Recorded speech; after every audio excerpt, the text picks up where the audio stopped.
Okay.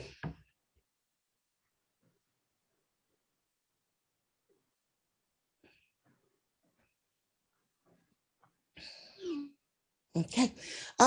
Good evening, everyone, and welcome to the special PD and H committee meeting. You can watch the committee meeting on HPA-TV, Comcast, and Frontier government channels 96 and 6032. The committee meetings will also be streamed via hpatv.org, the HPA TV Facebook page, and HPA TV's Roku TV, Apple TV, Amazon TV. You can also see on their apps. The committee meeting will also be rebroadcast and made available on HPA TV YouTube channel. So for a lot of our viewers who do not have cable television, and you have the Roku app or the Amazon app, you can also view our committee meetings and also our council meetings. So welcome again to the special PD&H committee meeting. Today we have members of the committee. We have Councilman Sanchez. We have Councilman John Gale, Councilwoman Marilyn Rossetti, Councilwoman Bermudez. Trying to think who else. I'm trying to put everybody here. I believe, and also I believe I see Council President Rosado. Yes, I think, and we're also joined by Councilman Nick LeBron, who's not a committee member, but he always joined the PD&H committee. He likes to keep informed of what's going on in other committee meetings. So thank you very much, Councilman LeBron, for joining us. So this evening, we did not have any items on our agenda, but so that's why we're having a special committee meeting to introduce the community to the Department of Development Services.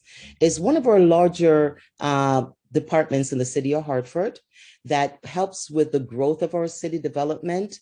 You're going to build a house, you go to our planning department. And so the committee wanted was to introduce the department to the resident of the city. And basically that's what we have on the committee agenda this evening.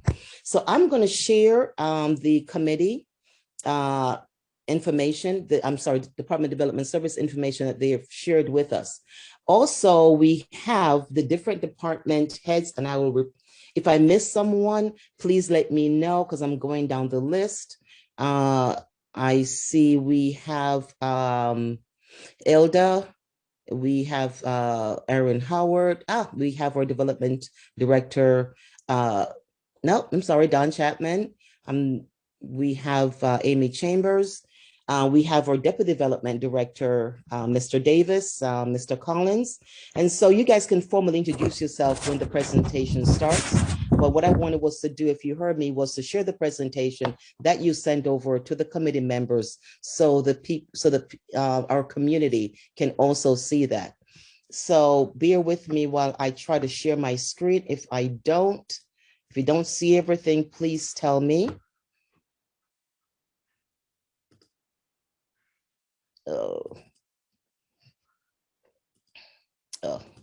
Let me get back.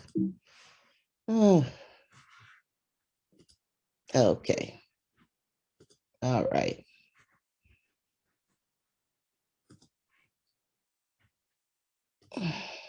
Okay. I hope everyone is seeing this.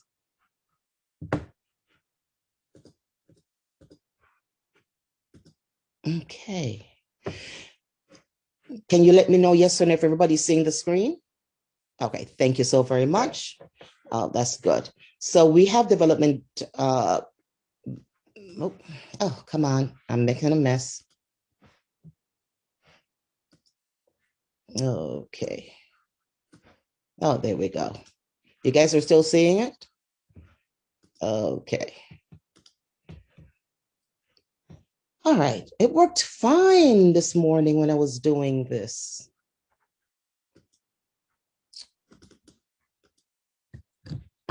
Let me go back over. You know what? I am going to close all my tabs and start over again. There we go. All right, I think I've got it. Okay, so let me introduce, first of all, our new Department of Development Services new director, who has just started with us, Mr. Charles Matthews, is going to kick us off and go through the different division. This is, if you look at the screen, this is what we will be doing. We're going to be introduced, the department is going to be introduced by Mr. Matthews. Then we have Economic Development Division. We have the Planning Division, the Small Business, License and Inspection, Housing, and any additional questions the council members may have after, before closing remarks. So this is, again, this is one of the largest departments we have, and this is a great opportunity to actually, for the community to actually, and myself, to actually learn and meet the different division heads in the Department of Development Services. Do we have Mr. Matthews on the phone or on Mr. Matthews?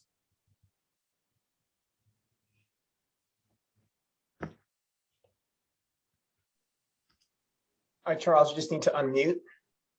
Okay, I can't see him.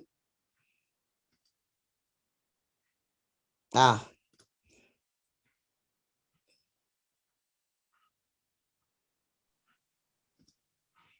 It'll just be a moment. We're resolving the issue. Yeah, okay. Welcome to technology. This is awesome.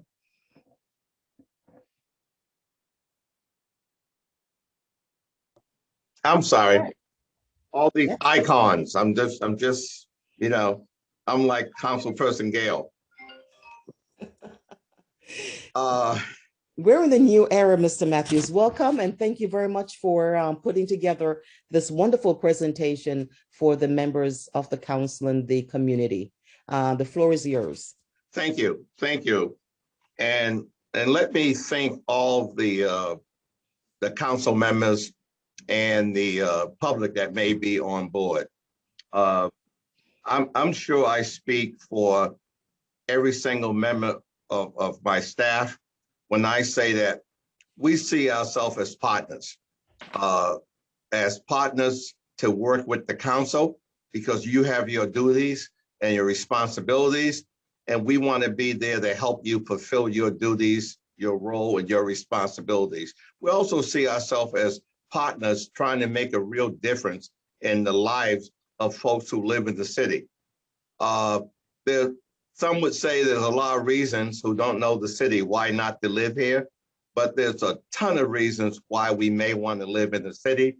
And we want to make sure that we highlight all those reasons. We improve the quality of life. And as you alluded to, Madam Chair, we have the unique responsibility of working in all the areas that really affect the quality of life for many residents and many businesses in the city. So I tell you, we welcome the opportunity to spend some time with you and to talk about what we do. We're committed to it. We're passionate about it. We're proud of what we do. Now, as you go through the presentation, you would notice that we, generally speaking, spend some time talking about roles and responsibility. And we also spend some time broadly talking about some key projects. We did that in part because, as many of you know, we have to make a much larger presentation during the budget cycle before you, and we thought we could get into the details at that budget meeting. But this meeting, because of time, would be an opportunity for you to get a sense of what we do and how we do it. I indicated to the staff earlier that well may be that some council members and some public citizens may in fact know who we are and know who we do, or what we do, but maybe some do not.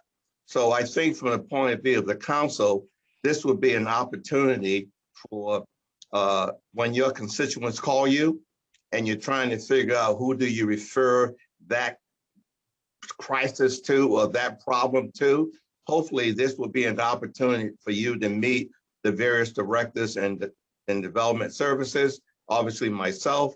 And when those problems come to your desk, you should feel very free with the idea of referring it to us. We're here to assist you. And you should have no hesitancy whatsoever by picking the phone up and calling one of the directors about a certain problem you may be having, or maybe one of your constituents may be having. With that, let me just begin by again indicating to you what the chairperson indicated. We're going to start with economic development. Aaron will do that, and we'll go into planning and zoning, covered by Amy. Small business initiative and special events, Don. License and inspection will also be doing buildings and trade, John Collins and Elder, and blight remediation. Then we'll go into housing, and with the chair's permission, we'll have additional questions from council members. Now, during the process, you certainly, as council members, can pose any questions you like. I try to indicate to staff that try to have their presentation be roughly 15 to 20 minutes with questions, only because I was sensitive to the fact that you probably didn't want to spend all night on this presentation. With that, Madam Chair, we can go to the next slide. I thought what I might do, the chairperson alluded to the fact that we're one of the largest departments. We have approximately 67 people, sometimes fewer, with vacancies. This is basically the flow chart of development services. You see we have 6 units, economic development, blight, license and inspection, planning, housing, and community and small business initiative. Just so you know, in the blight area, probably on May 1st, we'll be hiring a new director of blight, Judith Rothschild. She's currently the state's attorney, involved in housing and zoning matters and other things of that nature at blight. We think she's going to be she would be a great find, and she would bring all kinds of skills to help us run the blight unit, given her experience. She'll be coming on board on or about May 1st. But this is basically the organizational chart of the Department of Development Services. We can talk about this later when we're doing the period of additional questions, but I want to give you a sense of who we are and how we look, basically. Just one question, Mr. Matthews. Are all these positions filled? No, we have a number of vacancies. We need to fill the program manager position for the manager of residential licensing. We have 2 positions we need to fill for inspectors. We have a number of positions that we need to fill also. Okay. Let me just say to the council members, because I'm sharing the screens, I can't see if you raise your hands, if you want to ask the questions. So what we're going to do is just basically whoever goes first, just try to ask a question. Because as I said, I'm sharing my screen, so I can't see everyone. Councilwoman Surgeon, this is go ahead. Councilman LeBron. If you can maximize, if you press that green button at the top, I think you can maximize it so it makes the screen bigger. So, sure. Yes. Oh, sure. At the left-hand corner, yeah. Yep, is that better? And then bring it out a little bit wider. Is that good? That's better. Yes, thank you so much. I was trying to see you guys on the side, but I can't see you guys on the side. So that's why I said, if I can't see you guys, just talk up, because if I make the screen bigger, then I can't see you guys. So again, just anybody just have a conversation. Okay.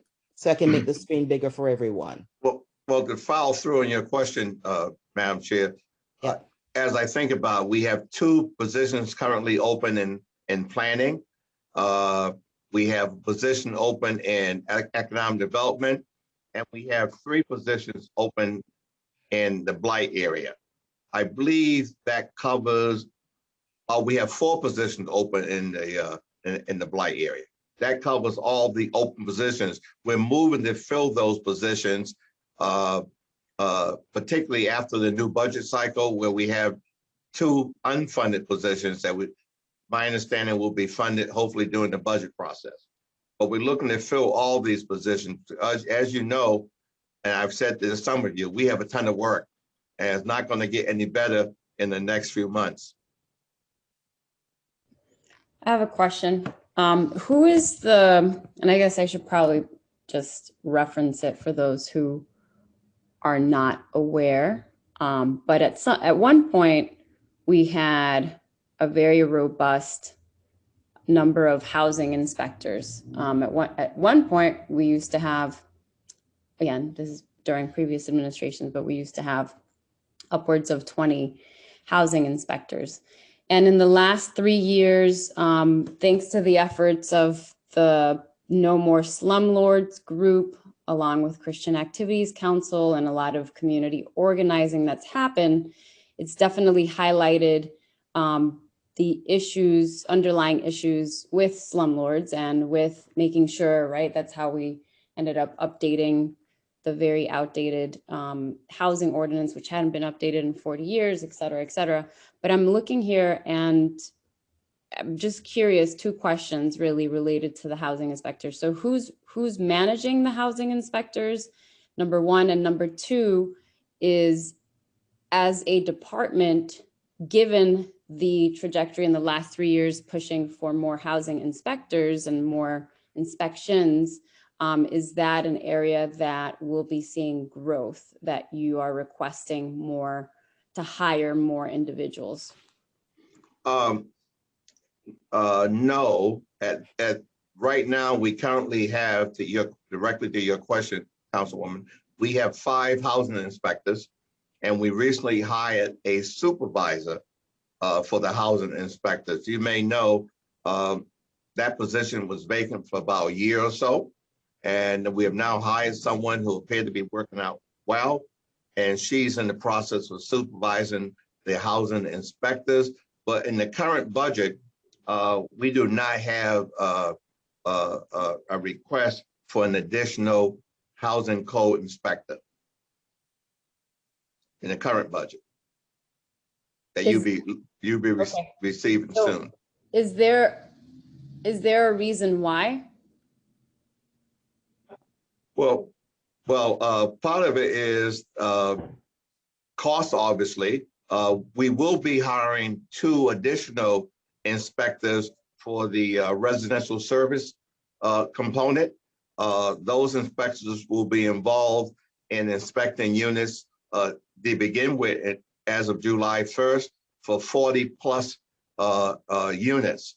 So there'll be 2 additional inspectors, but at this point in time, we have not made a request for housing code inspectors.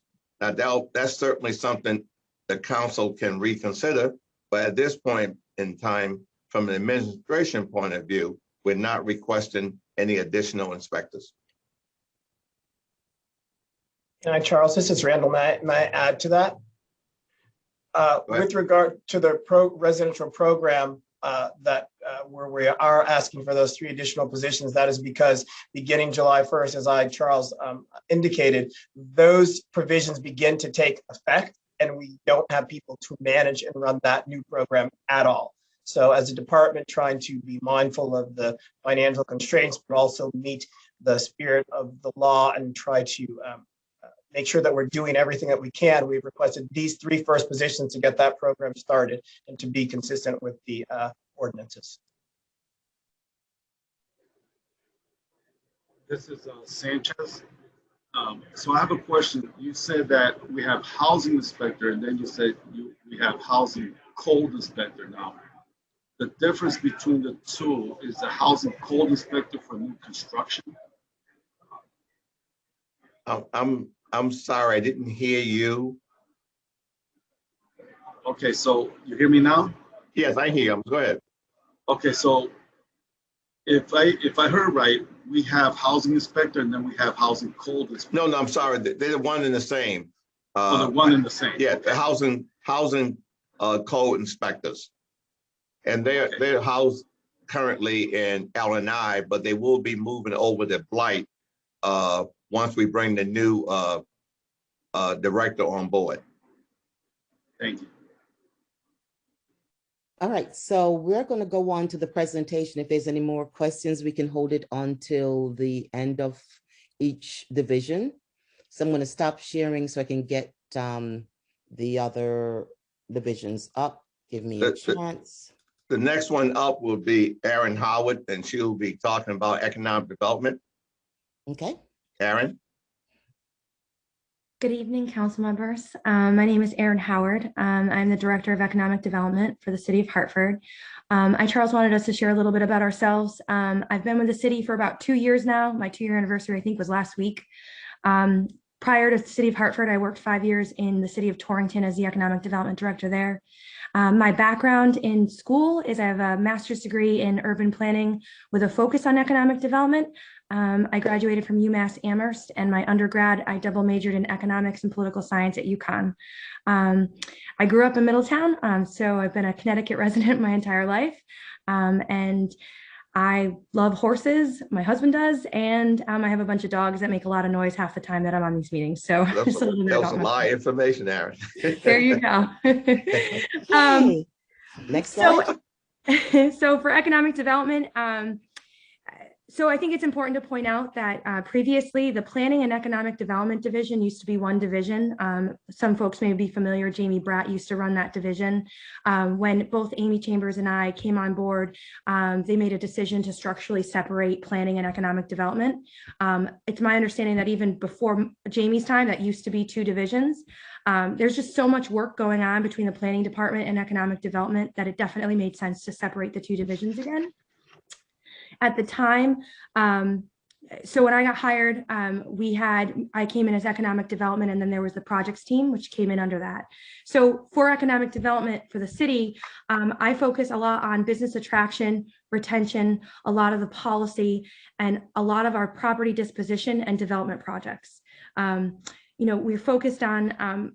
We're also focused on our neighborhoods, talking about economic development, not just in downtown, but also in our neighborhoods. How do we support our neighborhoods and support neighborhood projects? We also focus on community benefits. Any city-assisted or city-facilitated project runs through the ED team, and we work with other folks like Aloy Topin in the compliance team to make sure that we are meeting community benefit agreements in all of our development deals. And then we also do things like managing our data. We work with the MHIS and our GIS team. We also are working on trying to figure out how to have better data. We're working on trying to create a better data platform so that we can have more information for our community and residents. Also, more importantly, the Hartford Redevelopment Agency was its own redevelopment agency, incorporated many years ago. At one point in time, the city kind of took the agency under its arm. And so Charles Matthews actually acts as the executive director of the Hartford Redevelopment Agency. And our team also is the liaison for the HRA. We facilitate all of their meetings. We work with the HRA. And as you all know, HRA was the primary group that focused on redevelopment in the city, and they continue to do so. Next slide. Sure. So with that, the way I've always looked at our team is we separated in 2 different kind of teams. We have the special projects team. Y'all may be familiar with Elisa Hobbs was on our team at one point. She ran the projects team, or Mike Looney at one point as well. So on our special projects team, they're focused on city assisted projects like Dono, Park and Main. They're the group that does all of our RFPs whenever we put out a solicitation for redevelopment of our of city-owned properties. That's that team. They also were part of the Hilton as part of, as you all know, what's going on with the Hilton. So it all depends, but typically speaking, anytime there's any form of city disposition, including like over the past year, we've used Chase Lot and worked with folks over at Xfinity for COVID testing, for flu clinics, that sort of thing. All of those things get managed through that team.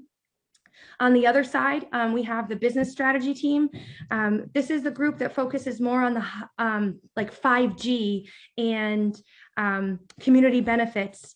All of our other city disposition, or not disposition, but city assisted projects such as tax fixing agreements and that sort of thing. So for like example, 25 Sigourney, just looking at this. Other recent deals, you know, we have the Sargent Street deal and other tax fixing agreements. I can't think of others on the top of my head. We also do a lot of redevelopment planning. There are synergies between our planning and economic development team. And so the ED side does help with things like the Hartford parking study, which is coming up. We work with the HRA to do the MDPs and redevelopment planning. Again, all coordinated with the planning team. And most importantly, as you guys have probably heard, there's a lot of talk around opportunity zones and the enterprise zones. And this team really focuses on how do we support deal making and deal flow to support those types of developments in opportunity zones or enterprise zones. So just a couple of examples of our projects. We wanted to kind of highlight some progress. So the Park and Main development, as you all know, is going on in the corner of Park and Main. Pretty excited for that project. The smaller parcel, you already see some structures that are going up. We have been working with them on the larger parcel, parcel A. William Diaz on my team is the project manager for the Park and Main, and it's so far going relatively smoothly. I do believe you're going to see almost full construction towards the end of this year, and we're pretty excited for that. Their leasing is opening up this, should be in April for leasing up those units. And we're trying to work with them as well in coordination with the NRZ and SAMA about making sure that those commercial spaces are filled and that we find the right tenants for those spaces. Next slide. Other projects to point out, we have Braza was an RFP that we put out last year. Unfortunately, we didn't get any bids. We put that out as a project to try to promote restaurant or arts and entertainment. Unfortunately, as everyone's aware, COVID kind of slowed things down for a lot of us. And right now, the idea of trying to attract or create a new restaurant was quite challenging. So we've held off. We held that back a little bit. We're going to wait to see when we can put that back out, be more ripe. Now that we have the recovery funds coming in and some other opportunities that may be down the road, this property is posed for a future redevelopment. Other things our team works on, we have, I think the 287 Farmington Ave, we did put that out for RFP. We did select a developer. We're trying to finalize that deal as we speak. And if that doesn't move forward, you'll probably see that going back out. And then on top of that, we also have the library. Believe it or not, Glenn Glethers on our team is the project manager for the library, and he's been working closely on that. And as you know, that project is moving forward, and hopefully will be soon to completion. Aaron, can I just stop you? Where is the 279 Farmington? So I can visualize where I am. Oh, that is. It's the corner of Marshall Street and Farmington Avenue. It's right next to. It on the block between Laurel and Marshall. Okay, now I know where I am. I just got a space. Taisu Kim, the architect, used to have his office there. Yep. Okay. Thank you. I'm sorry. I just got to see where I am. Okay. No worries. That deal is, just so you know, is looking at some residential, some office and residential, and that's why it's still trying to figure out how that's going to play out. But that is kind of the goal for that area. Other projects, as you know, Hartford Hilton, that one's morphed in a bunch of different things. Originally, it started off as a 108 loan, and now it's been, as part of COVID, as everyone here is familiar, we've been trying to do everything we can to preserve the hotel and work with the hotel. 525 Main Street, we put that project out for RFP. We did move forward with selecting a developer. There should be news coming out on that project in the near future, but that is an adaptive reuse project in downtown, so we're pretty excited about that. Dono, now I guess Downtown North Crossing, I pulled it up on my phone because I can never remember. Dono is moving forward. As you all know, they presented to CRDA recently. They're starting to discuss development on parcel B. Parcel C, you see construction. We were just informed recently by the developer that we should see actual framing going up in the near future for parcel C. So that's very exciting. And then the other project that you all may be familiar with, we put out for bid, is the Arrowhead redevelopment. One of the mayor's priorities has been the redevelopment of Salvin Block, as it's tied to the Dono downtown north, moving into the Clay Arsenal neighborhood, but it's also a key gateway on Albany Ave and Main Street. And so we're pretty excited about that. We put that project out to bid. It's still open. It closes next Friday. We're looking to bring on a developer for that. And then, as you know, there are other plans for that area, and there's a lot of opportunity for redevelopment all around that intersection. So we're very excited to be working with the planning department to see where that goes and how we can support development in that area of the city. And then lastly, this one other project as an example, this is the New Samaritan project on Park Street. It's still moving forward. As we know, they received a HUD 202 loan. We're trying to work with them to finalize their financing, but hopefully we can move that project along for a senior housing facility, and we're pretty excited for that as well. So I hope that was a good example of a bunch of different projects that we work on, you know, across the board. And then I think right now, the biggest one that you'll hear coming forward from the economic policy team will probably be more conversations around 5G in the near future. Any questions for Aaron? Yes, this is Sanchez again. This New Samaritan Parkville, where's it located? Off of Park Street. I don't have the exact address off the top of my head. Let me pull that up for you. I believe 61. It's 161 Francis at the corner of New Park and Francis. Okay, thank you. Any other questions for Aaron? Yes, it's Sanchez again. I do have another question. So I'm just curious. So does your department kind of work in, with the DPW at one point or another? We manage all the city-owned properties that aren't like actual city facilities, if that makes sense. So like not a park. So anything else, any property we may own that's in our name, we manage. However, because we don't have an actual property maintenance program, we do work closely with DPW. So if we have for example, if there's a city-owned property where we may find some dumping or something like that, we coordinate with DPW with their assistance so they can help us clean up properties as that happens. Whenever we do site visits with new properties, we bring in DPW. They work with us from a facilities standpoint, but overall we manage most of them that are not actually city actively utilized city government property. We manage on our end. Okay, and then now, is it just your department, or do they also work with other departments? And I'm not sure if this should be for Director Charles or yourself. I'm just curious because I always thought DPW has some kind of role when it comes to setting standards on certain types of construction or sidewalk or what have you. Is that true? So we work with a bunch of different departments. Usually when it's a development project, it goes through like the planning process first. And then if there's infrastructure improvements that are tied, if sidewalks, roads, that would be DPW. We have helped, one of the questions, we have helped DPW with the sidewalk program. When we got grant money, we helped them in helping manage the financing side of it. But for example, that project, that's all managed through their standards, and that's done through DPW. For example, Councilman Person, any property we may get through the tax deed sale, any property we may get as a result of a foreclosure, we manage all those on behalf of the city. And at some point, we, going forward, we'll send some of these properties through the land bank, or we'll be using these properties we will IFP these properties and bring developers in who may want to repair the properties, or if it's a vacant lot, they may want to build a new construction of a 1, 2, or 3 family home. Okay, thank you for that. And then my last question, green infrastructure and technology.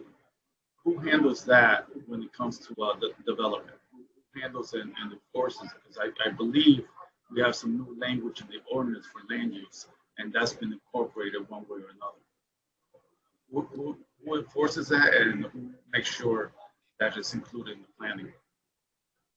So I guess it all depends on where it's coming from. So if it's a city-owned facilitated project and there are requirements, we work closely with Amy's group and the planning department to make sure that whatever we're putting forward for a development project meets whatever ordinances or requirements are on the table for city growth, city development. At times we'll have like a business that'll come in and they'll ask us, we act as a liaison. So we may have a developer that comes in and says, we're looking at this property, and we would help facilitate that, but we would also encourage them to talk to the planning and zoning team in that way. And there are many times where developments happen in the city that they only run through the planning and zoning department. So I would say some of that falls on the planning and zoning team, and some of that I think would fall on DPW as well, which is all done through that site plan review process as part of zoning approvals. Thank you. Any other questions? I got a question for you, Erin. They would like to know what other projects are you doing in North Hartford? So in North Hartford, we've been working closely with folks like Max Katari and Shelbourne in that area. We're trying to work with them to figure out how we can come to the table with project ready deals. So we're working with them to try to figure out how we can get the financing stacks in place in order to support those developments. I know from a planning perspective, Amy is doing a lot in the North End as well. We've also, not just the North End, I look at the North End, but I also look at like Upper Albany as part of that too. As you know, we have the Albany Woodland project that we've all been working on. We have other projects that we're trying to work on, city-owned properties up there. We support Westbrook Village, which is no longer Westbrook Village, but we work with them. We've tried to help them with their projects. More so, we'll get involved more when it gets to the commercial side, trying to help them bring in commercial developments and other projects of that nature. And I don't want to take too much from Amy, but I know Amy's got a lot that she's doing, so I kind of let her fill you in. But what we try to do is the plan informs the development, and we try, as you know, there's a lot of planning efforts going on now. And so the goal would be see where the planning efforts go and how do we help incentivize those developments is what the economic development team really tries to do, and help fill those gaps to support those developments.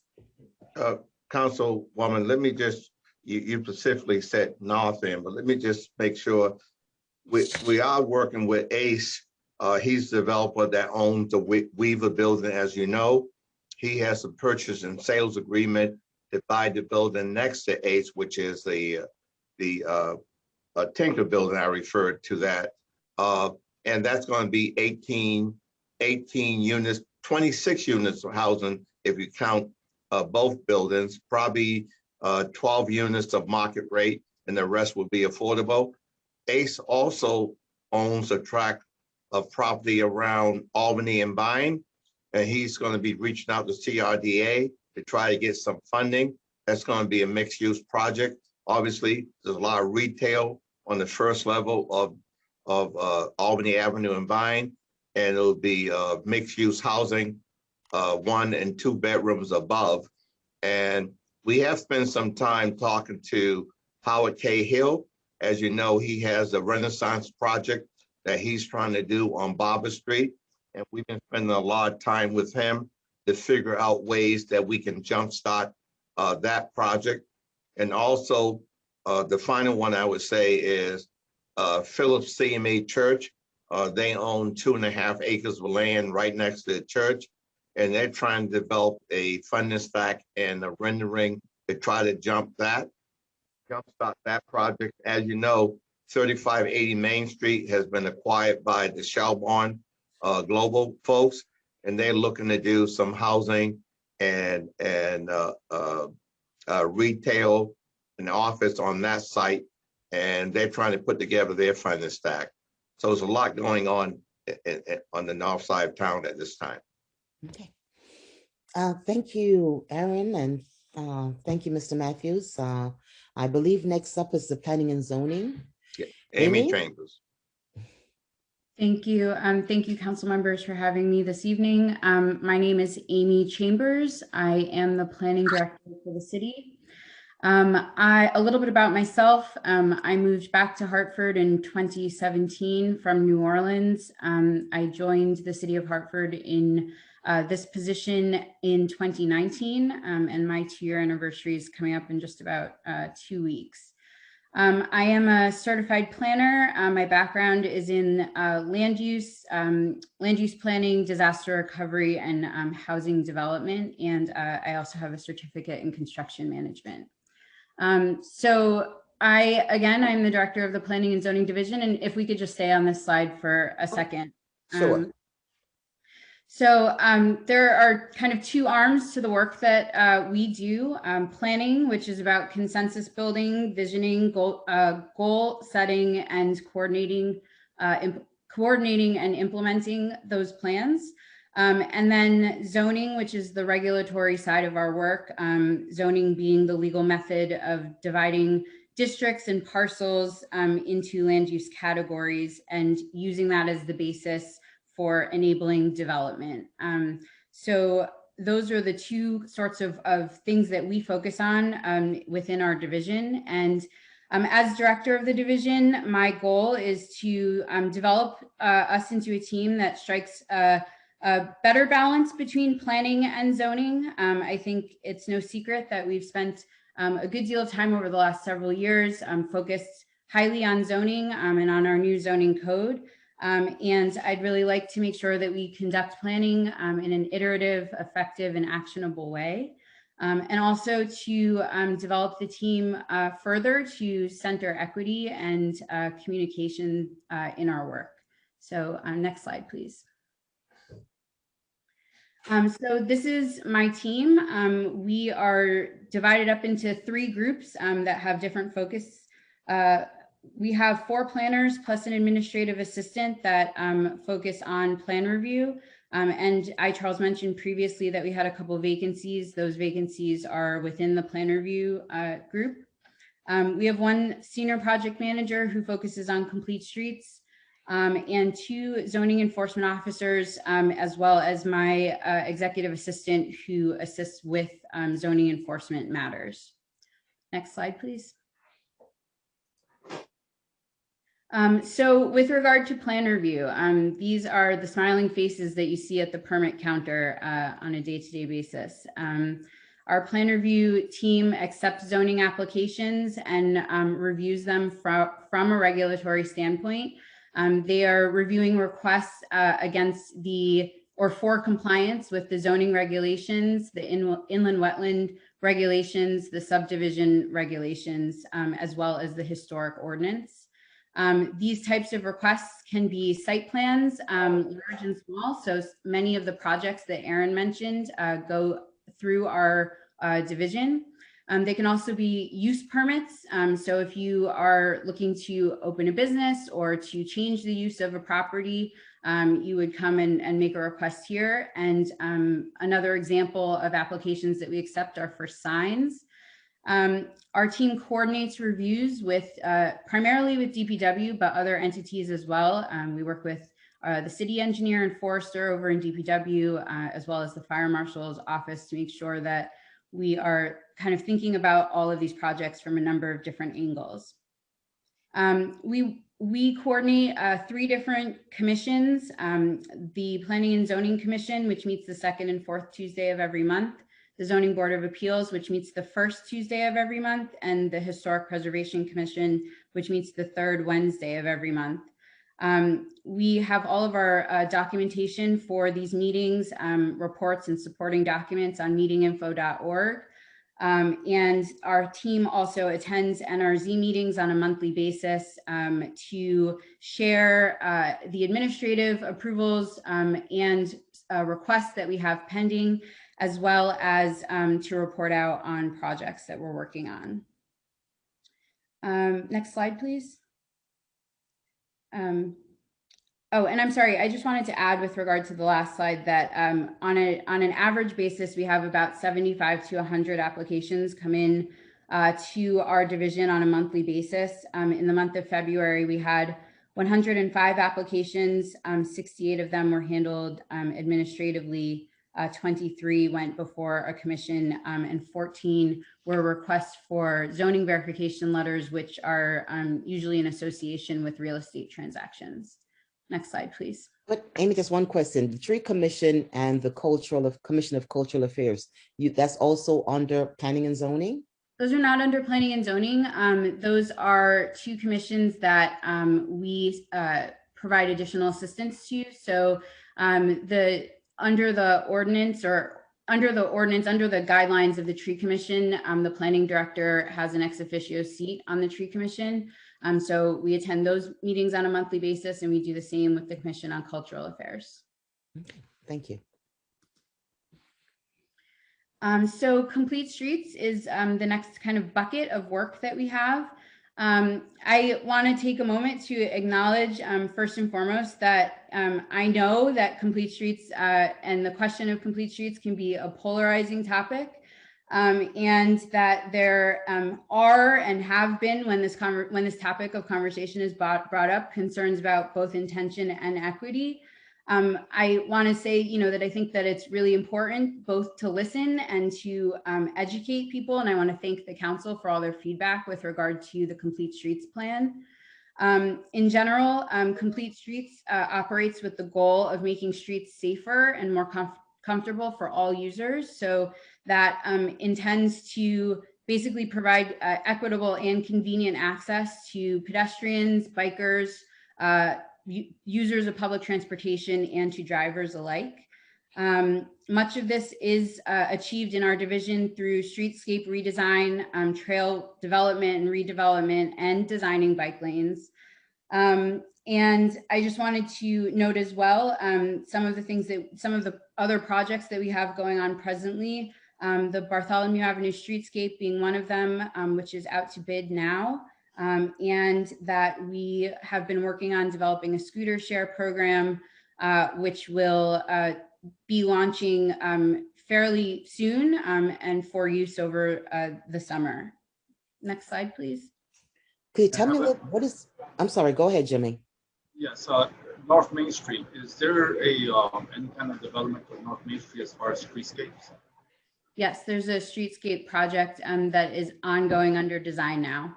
And that's expected to be able to go to bid in January or spring 2022. Thank you, Madam Chair. Thank you, Amy. The scooter share program, what is that? Could you tell me a little bit more about that? Sure. And Councilman Sanchez, if I could just correct myself, the North Main Street streetscape is expected to be ready to bid January 2022, but there is not funding right now to build it out. So I just want to make sure that I correct that for the record. Thank you. Yes, so scooter share are the basically the hybrid motorized push scooters. I'm sure you've seen them in other cities. That is a program that our team has been working with CROG to develop, and that's the Capital Region Council of Governments.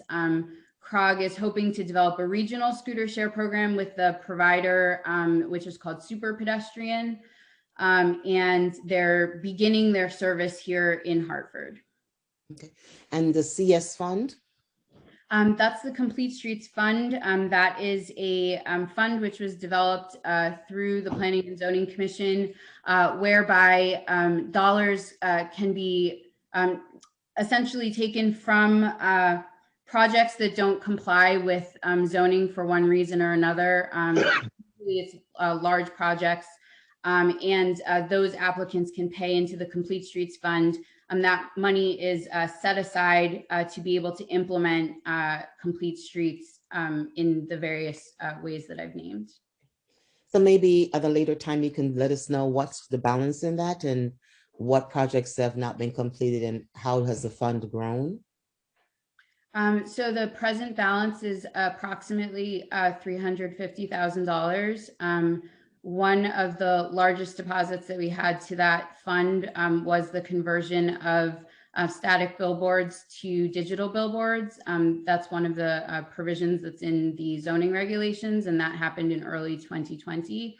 Again, the uses of the fund can vary, but must be related to implementation of Complete Streets. Okay, great. Thank you.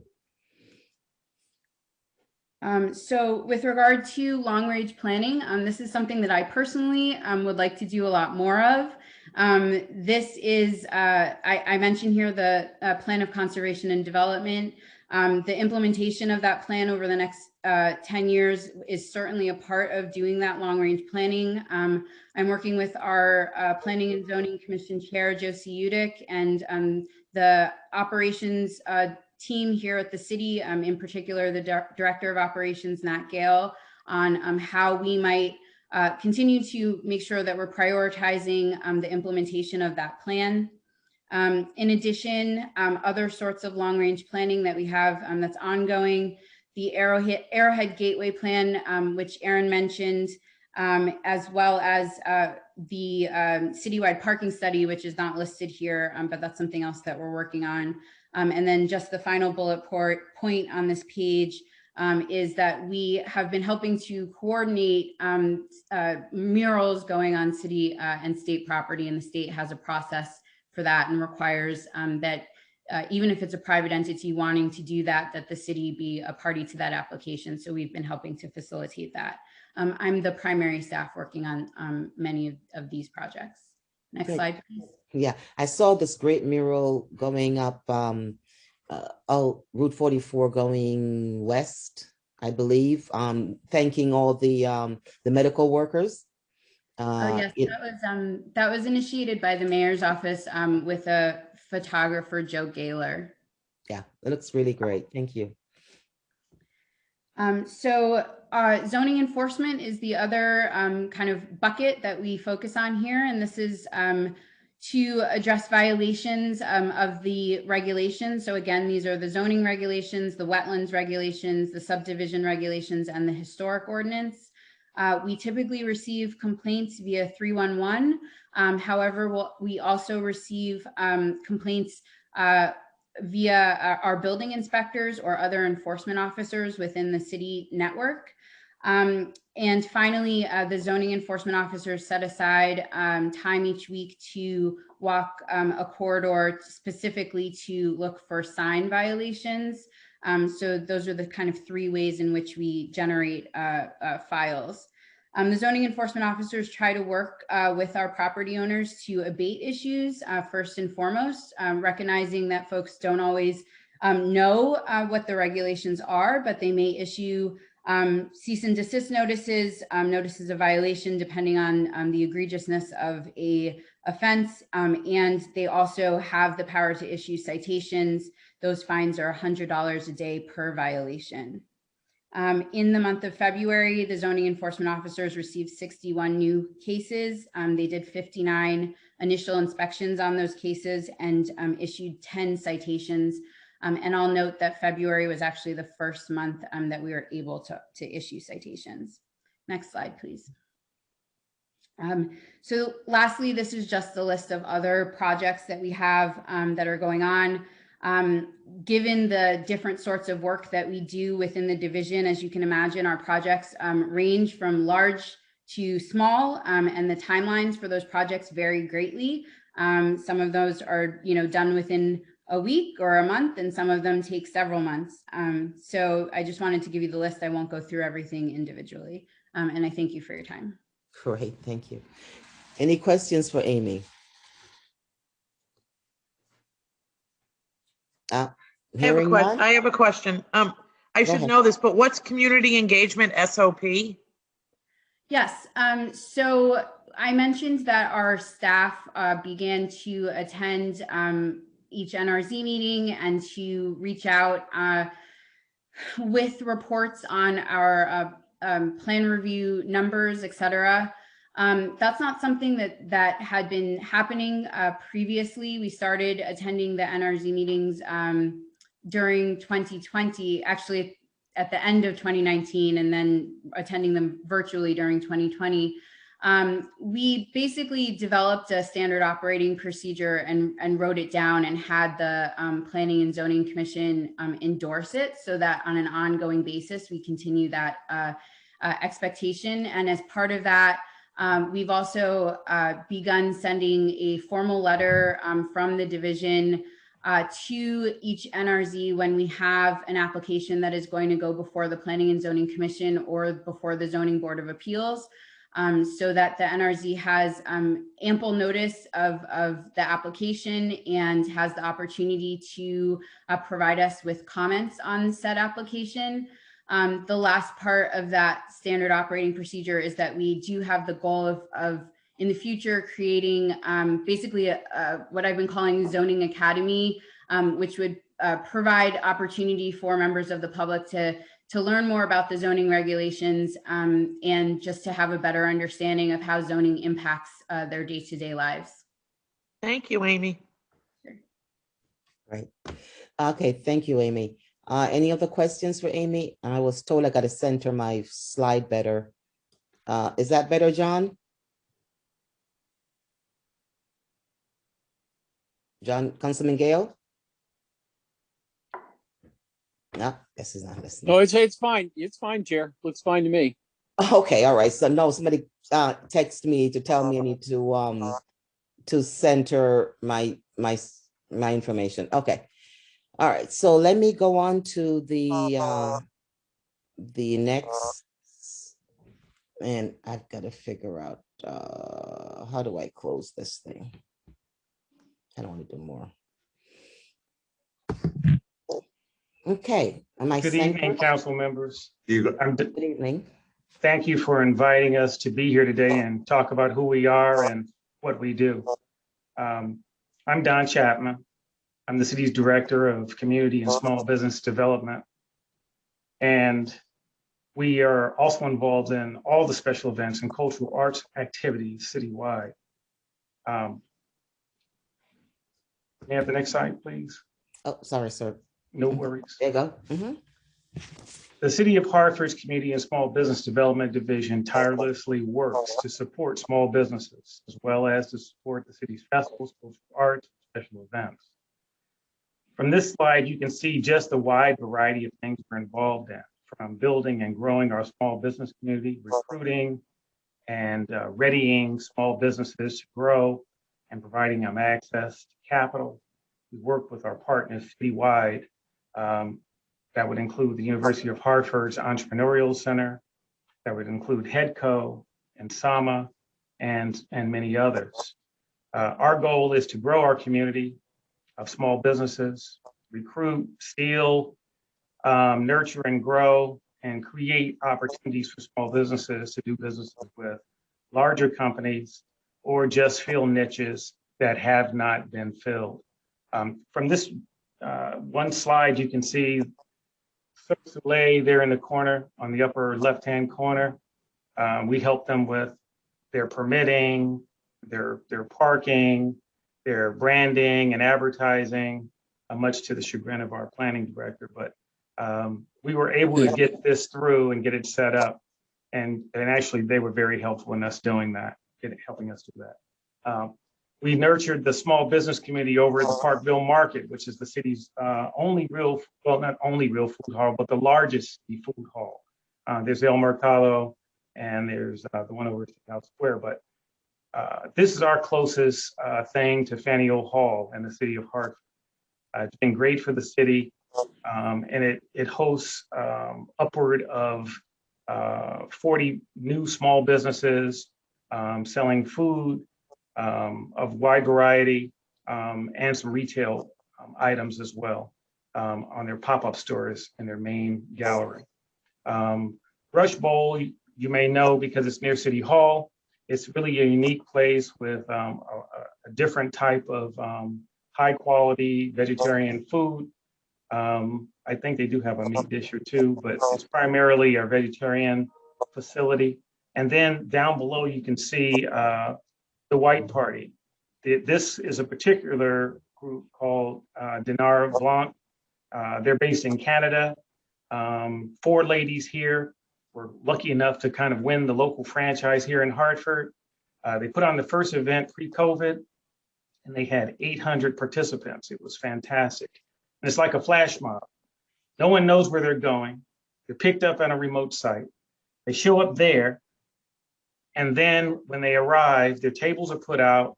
They pick up their food there, the caterers on site, and they have a great evening with music and food and dancing. And then just like it appeared, it disappears. They take their tables with them. Everything goes with them. And you can't tell they were even there. It's a fantastic event. It's been great for Hartford. We're expecting it back post-COVID. We're also involved, as I said before, in special events citywide. We host, organize, review, and augment over 200 events citywide, not to mention all the weddings, all the photo shoots, and some other smaller events that we're nurturing along the way.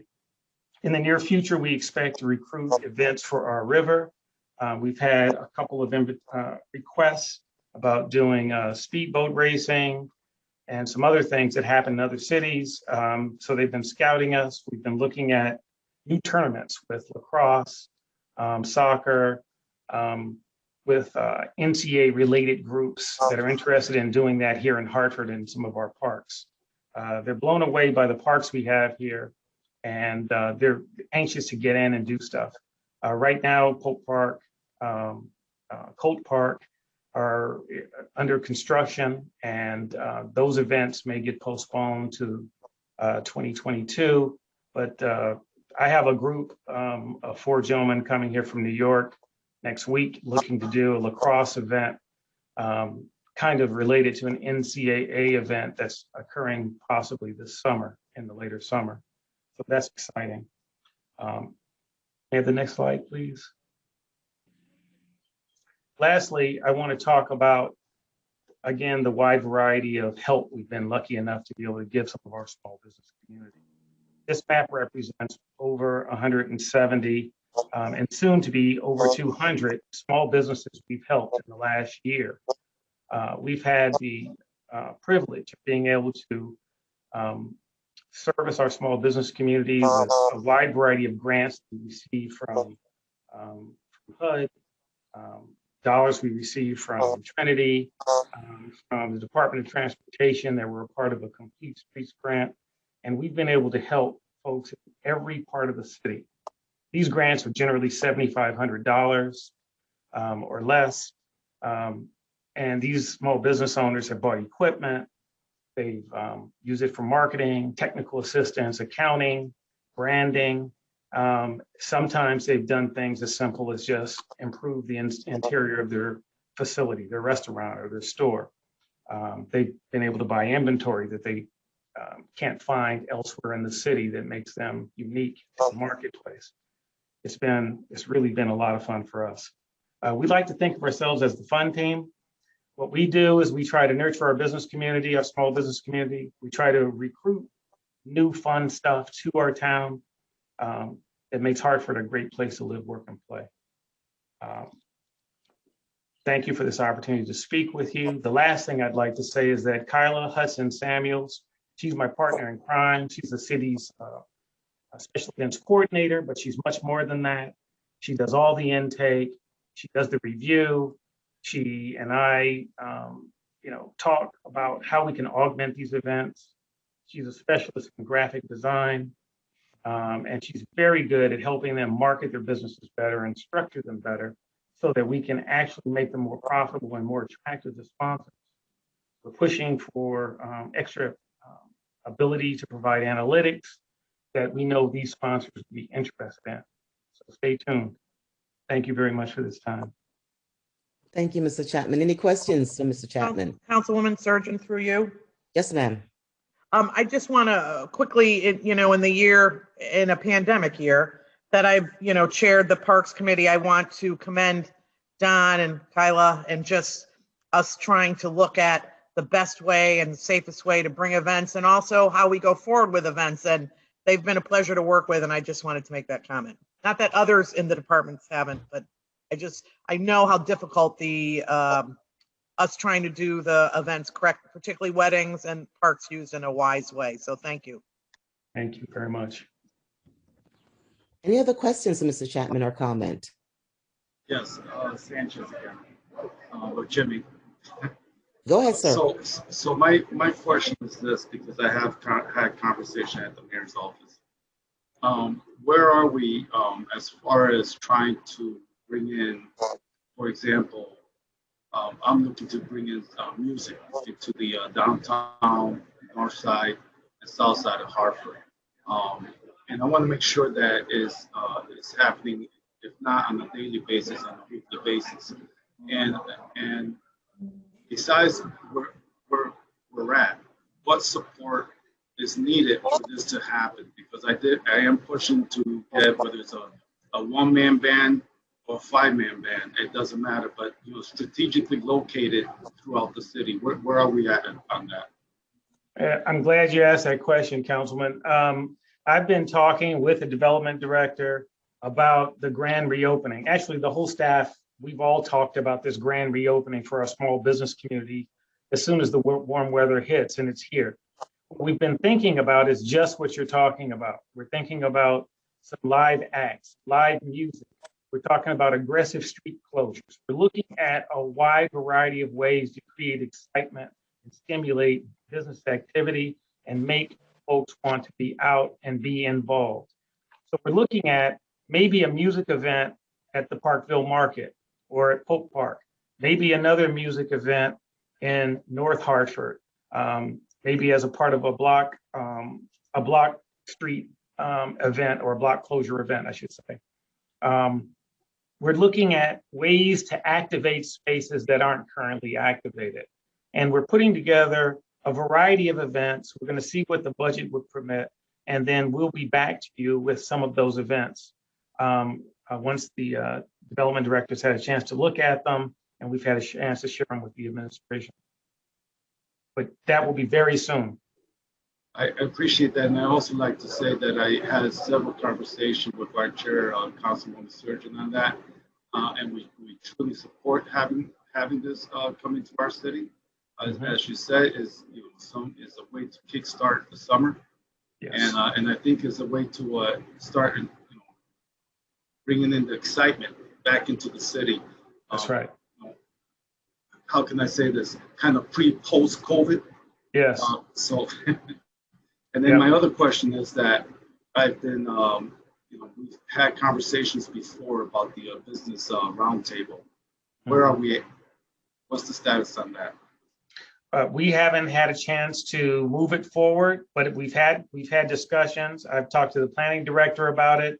There's things that she wants to tweak in the code, especially we've talked about stuff around signage and some other things. And so there are things that are in the works. It's just finding the time to prioritize it with the things that currently are in heavy demand.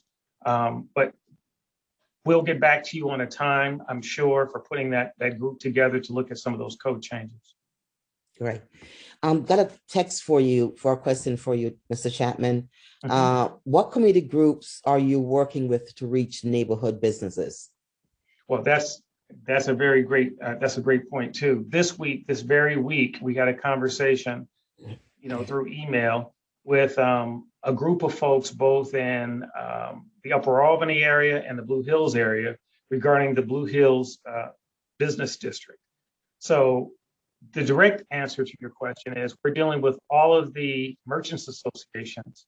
We're dealing with business owners that are individual business owners. And we're looking at nodes where there's a predominance or aggregation of business interests, like the corner of Albany and Woodland, or Park Street, or Main Street where Windsor and Main Street come together. We call it Terry Square. We're talking to individual business owners, merchants associations, and NRZs, in addition to individual groups of business owners that are contiguous owners, to talk about how we can make their environment more pleasing, more fetching for business, how we can activate some of the spaces that currently are not activated. And we just really kind of ramped that up actually in the last couple of weeks. So we will be having a variety of scheduled meetings just to discuss this in each of these areas that we just mentioned. You just your last part of the sentence kind of died out a little bit.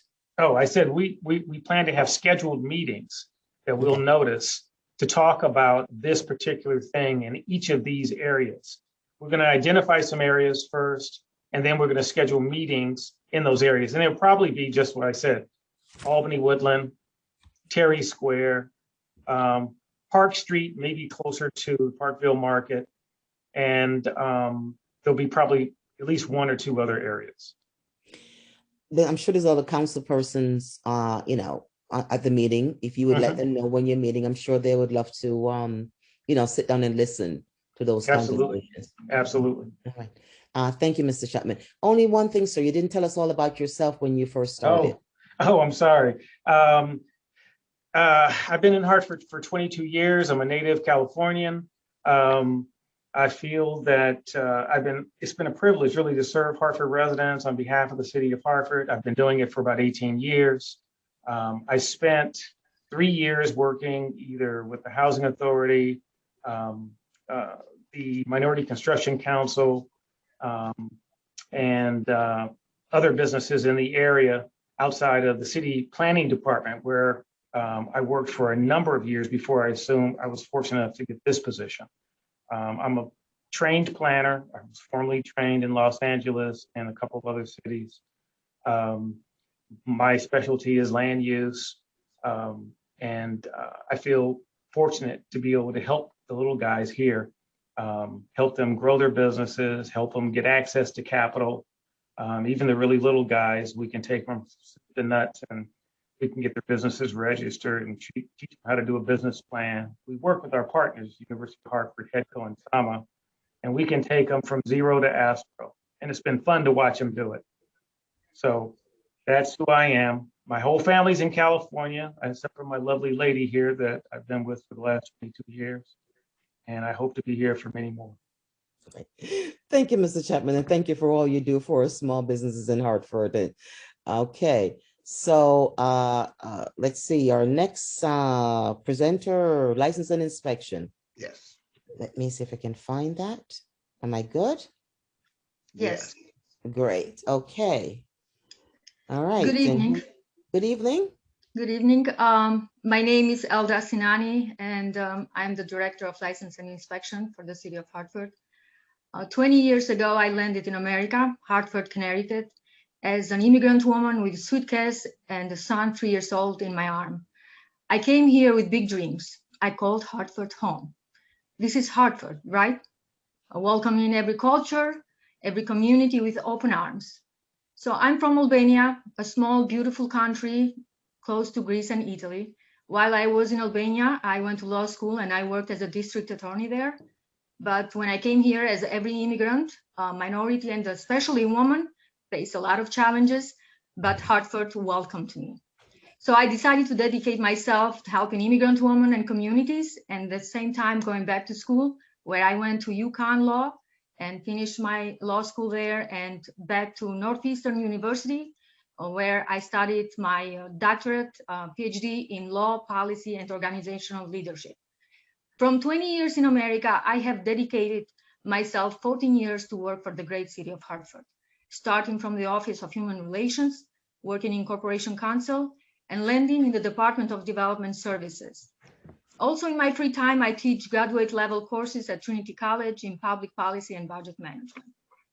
As I mentioned before, I'm proud to say that I'm Director of License and Inspection, not only as a first woman, but as a first immigrant woman ever holding this position. Because as you may know, the building industry is a male-dominated field. I'm proud to lead the L&I division. I'm proud and honored to work under the leadership of Mayor Bronin and I. Charles Matthews. I'm grateful that I'm surrounded by dedicated and amazing colleagues and directors that this department have. I'm pleased and honored mostly to work with a dedicated team in L&I, starting from building inspectors, administrative staff, housing code inspectors, plan reviewers, who every day during even this global pandemic showed up to work and achieved success. And I will share with you the numbers that they speak more and show our story. I'm proud and pleased to work with my talented managers, which I have here tonight with me, building official, Mr. John Collins and Michael Perez, acting director and blight and housing code enforcement. And they will provide for you a brief introduction, who they are and when they're coming from. So before I start with the presentation, I would like to give a couple minutes to John and introduce himself and Mike, and then we can go on with my presentation. Yes, ma'am. Thank you. Thank you, Elda, and good evening, council people. I'm sorry, I don't do these meetings very often, so I'm not sure if that's the correct way to say hello, but thanks for the opportunity to introduce myself. I came here in 2012 for the city of Hartford. I'm a building official, obviously licensed by the state of Connecticut. My background is 25 plus years as a contractor in the Fairfield County and New Haven County area. And I came here in 2012, started as a plans examiner, moved to a supervisor of licenses and permits, and then moved to chief of building and trades and was appointed as the city's building official by Mayor Bronin. It'll be 3 years this December, I believe. I won't go into too much. Elda's already said we have a great team at L&I. I have 7 dedicated inspectors who actually perform more inspections during COVID than the year before. So I consider that, and they did it with a willingness, and I'm going to use the word bravery because we had a few weeks there where we really had to figure out how we were going to do this. So they've been innovative, they've been tenacious. Their response when I ask them to do something is never, well, I don't know, or roll the eyes. It's always sure, no problem. That's really the kind of go-to response. So I'm lucky to have those people, plus the plans examiner, Elda's administrative staff. I know the word team is overused, but I really consider us a team because we are working in tight quarters every day. It's a fast-paced, very fluid operation that decisions are made on the spot. Lastly, I want to say that I think I've done a good job of balancing between public safety and the development of some of the projects that come down through us from both Amy and Aaron. So once they get the projects approved, then we have to make them happen. So it's not to stand in the way, it's to keep progress going on these projects. So many times I wind up talking to the actual developers and the contractors themselves to say, how do we get to yes? So, I'm glad to be here, and thanks for your time. Thank you, John. Mike.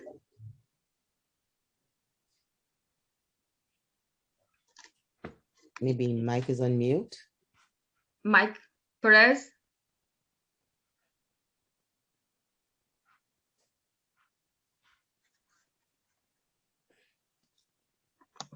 I don't, I'm trying to scroll down. I think Mike is on mute. Mike is on mute. Yeah, I think he's muted. But he's here. All right, you know what? Elda, why don't you go on? And then when yes, Mike, we can go on and right, and if Mike can, if he figured it out, then he can join us. Yes. I'll go to your next slide, ma'am. Okay, so the licensing inspection, our vision is to build and sustain a safer Hartford through building and housing code enforcement. Just during the first 6 months of this current fiscal year, means starting July 1st, 2020, until January, License and Inspection Division had issued more than 2,287 permits and conducted 9,382 inspections, with a cost evaluation of project at $152 million. This process already generated $5 million of the city revenue, and this is just for the first 6 months of this current fiscal year. In License and Inspection Division, we have the units, which is leadership, fiscal management, and permit review, licensing, housing code enforcement, blight remediation, building and trades, weights and measures. Every program has their own goals, and in leadership and financial management, we ensure that L&I program run in a fiscally accountable manner, where we implement new initiatives, new softwares, and always aiming to increase the revenues for the city of Hartford. creating and maintaining a professional, diverse and responsive workforce in License and Inspection Division, implement, update policies and procedures. Licensing, we assure that city residents and visitors are certified to operate in compliance with applicable health and safety and business operation regulations, such as issuing vending identification, parking permits for food and merchandise vendors, and issuing permits for commercial parking lots. Housing code enforcement, we respond to complaints, cite violation for remediation, and follow up to ensure compliance. We ensure the health and safety. We aim to ensure the health and safety and welfare of residents of City of Hartford. Blight remediation team, the goal of the blight remediation team is to improve the quality of life in city neighborhoods and communities by reducing the number of properties that are vacant, abandoned, and blighted conditions. In building and trades, we review building permits application and plans for code compliance, issue building permits, and conduct ongoing building inspection to assist and ensure that the property owners and contractors build and repair housing in compliance with applicable laws and codes.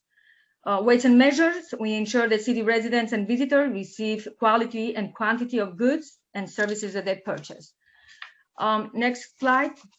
I would like to give just a snapshot of what we have been doing, and I provided there for fiscal 20 as well for the first 6 months of current fiscal year.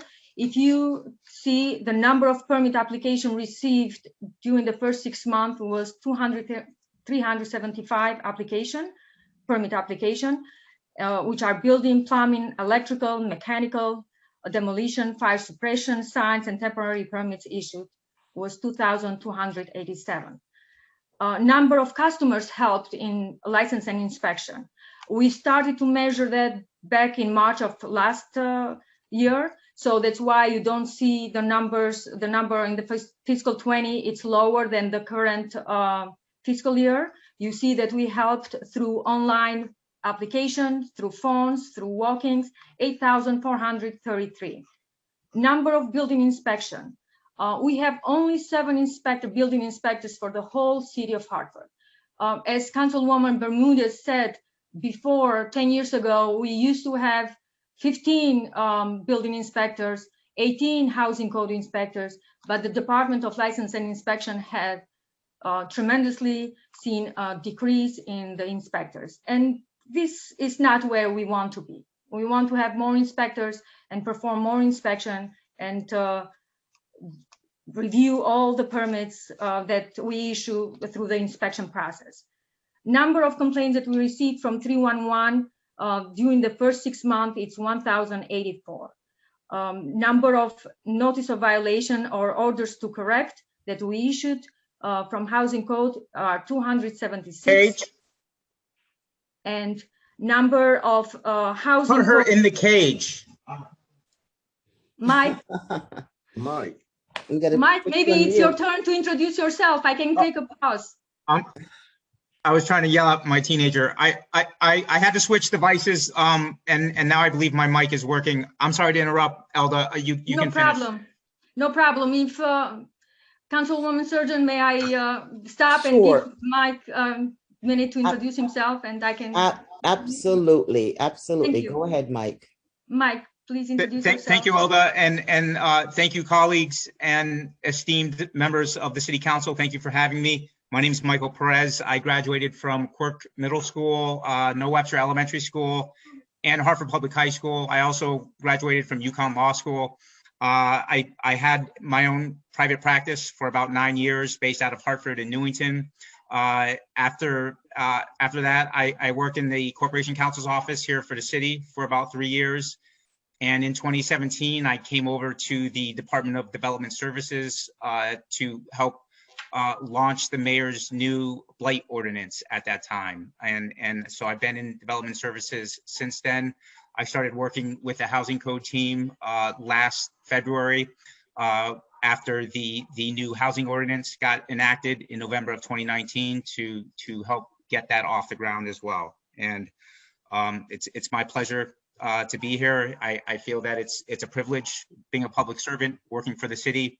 that I grew up in, and we've done a lot of great things, and we have a lot of great things still to accomplish. So I'll turn it back over to Elda. Thank you again for having me. Thank you, Mike. Thank you. Thank you, Mike. So the number of blight remediation inspection that we have done for the first 6 months, it's 686. Oh, I forgot, I think I skipped a line. Housing fines issued. Before, we never issued housing fine, but based on the new ordinance, for the first 6 months, we issued $39,800 housing fines. Blight fines assessed for the first 6 months, we have $813,000. And number of unsafe blight structures order issued, it's 52. And as I mentioned before, for the first 6 months in the city of Hartford, it's we collected $5 million, which is a 32% increase from the previous year during the first 6 months of the fiscal year. So we are working hard in license and inspection. We have a great team, a dedicated team of employees, and I will let Mike continue with the blight remediation team and share the story. As you may see, pictures speak thousands of words. You are going to see how the properties were, and with the work of blight remediation team, how they turned out. Mike? Thank you again, Elda. So the blight remediation team is essentially a small unit, but we pride ourselves on not working in silos. And so we partner rather directly with DPW and HPD's illegal dumping investigators, with Health and Human Services nuisance enforcement team and their nuisance inspectors, with their rodent inspectors, and so we rely on our colleagues across the city to help clean up the city. Our most direct form of enforcement comes under the blight code for the blight remediation team, and that's where we formally issue orders to property owners for blighted conditions on their property. Under the blight ordinance, we can only formally engage in enforcement under that ordinance if there's at least 4 blight violations present on a property. For the first year of our program, we targeted or we went after entirely vacant properties that had severe blight issues. And that's still what we like to locate and focus on the most. However, you know, when we have the word blight in our name, we tend to get everything under the sun that seems blighted come across our desk, and so that's where we try to collect as much intel as we can so that we can engage with property owners and work with our other partners who directly issue orders in situations where the issues may only be, you know, overgrown vegetation or accumulations of garbage and debris. So let me ask you a question, Mike. So if they're on the vacant land, if there's overgrown and vegetation and stuff sitting on the, so you will go in and you will fine that property owner? So, well, yeah, so that's a great example. So if there's a vacant structure on a piece of parcel that's not being taken care of, that has reoccurring issues, yes, that's a property that we will first try to get a hold of the owner, or simultaneously with that, we will issue blight orders. And along with that, we do full title searches on all of the properties that we engage in enforcement on. There's strict rules about how we can apply our liens to properties. And so there's a lot of footwork that goes into each case where we engage in informal enforcement. So if the goal is to get compliance and to engage with the owner and educate the owner in terms of avenues where they can seek financing to try to find out what the owner's plan is. And if there's no movement forward for the property, if after we engage with the owner, things aren't moving forward, yes, we pursue fines, and we have ways out for property owners all along the process. So if a property owner, you know, who in the beginning is sliding his or her feet, suddenly wakes up when they're threatened with fines and comes forward with a plan to turn a property around or renovate it, then we will work with them also and pull back accordingly. Now there's certain situations where, I'm sorry, go ahead. Then I was going to ask if the pictures that you have here from the, before and after, did you work with the housing department or who to finally, finance the fixing up of these properties? How was that accomplished? Yeah, so we don't physically go on folks' property and fix it up. We point them in the right direction, or we hold their hand and walk them into the door where they can receive help. So yes, our division of housing with the Housing Preservation Loan Fund and the other programs that Brian Matthews has is an important tool that we try to get people to use. We very often refer property owners to the Hartford Community Loan Fund if they indicate a willingness and an intention to actually work on a property. And so we collaborate with community partners and with our partners in the city to try to get people the help that they need. Now, having said that, there are situations where we still have to pursue liens and fines in the event that a plan never materializes, or in the event that things get worse instead of getting better, or in the event that a plan never sort of is articulated by the owner about how they're going to either sell the property and get into somebody else's hands, or begin to turn the property around themselves. And so even if there is a lien and fines assessed through our program, we still have a blight lien forbearance program where we can work with owners or prospective purchasers of those properties if they have a plan that is vetted by us and there's no other red flags, and our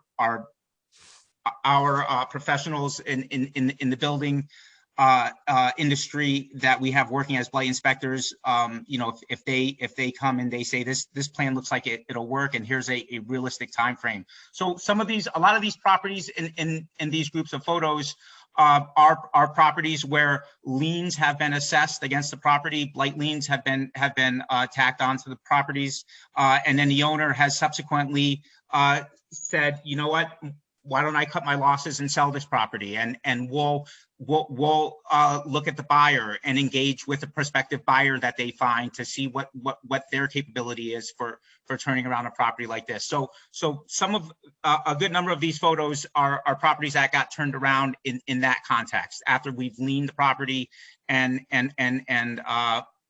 used our blight lien program. Some of these other properties are properties where we've held hands with the property owner until they've gotten to the finish line and pointed them in the right direction where they can get financing and help. And we've monitored them as they've gotten there. So some of these have been a couple of years in the works. And sometimes we have an investor move in and take one of these properties and turn it around rather quickly. Some of the properties, also have been, we found unsafe, and we've had to engage in demolition, when we've found that it's appropriate and with the advice of engineering consultants and our building official. Okay, great. Mike, thank you. That was awesome. Any questions? Yes, I have a question. Hey, Jimmy, you're. You hear me okay? It's noisy. I think someone else might have a mic on. Okay. Let me see. How about now? Yep, way better. Yes, please go ahead, sir. Thank you, Mike. Question is that how many of these properties where the owner did not either occupy or was living out of state? On the properties in this photo, these all started off as vacant properties when we engaged in blight enforcement under the blight ordinance. I don't know what percentage of the properties that are listed in these photos were owned at the time that we initiated enforcement by out-of-state owners, but out-of-state ownership when it comes to owners who don't monitor the properties and who don't take care to keep track of what's going on at the properties and make sure that they're properly maintained is a problem, and does encompass a good percentage of the universe of properties that we view as problem properties. And my other question is that when the opportunity comes to offer these properties that the actual owner decided to move on, is the opportunity given to Hartford resident or Hartford business owners so that they can take over the property and develop it back to where it is livable? I'm sorry, Councilman Sanchez, do you mean after we acquire the properties and take them into our own inventory, or? I would say both. After we acquire it, after the city acquires it, right? And or if there's a property that the owner cannot meet the codes or doesn't have the funds or doesn't have the credit to continue on, and they have an opportunity to sell it forward, do they sell it just to the city, or do they have an opportunity to sell it to someone else who may be interested, who's a Hartford resident, to develop that property and put it back on the grant list? Sure. So I just first want to say, anybody is free to market their property at any point, and I think this is, if you have a residential property that's in bad shape and you're having trouble taking care of it because for whatever reason, this is a good time to find another buyer. We try not to get involved with steering specific properties on the private market to specific buyers. We have in rare occasions done stuff like that. For example, there was a property on Vinland Terrace that we knew that we just happened to know that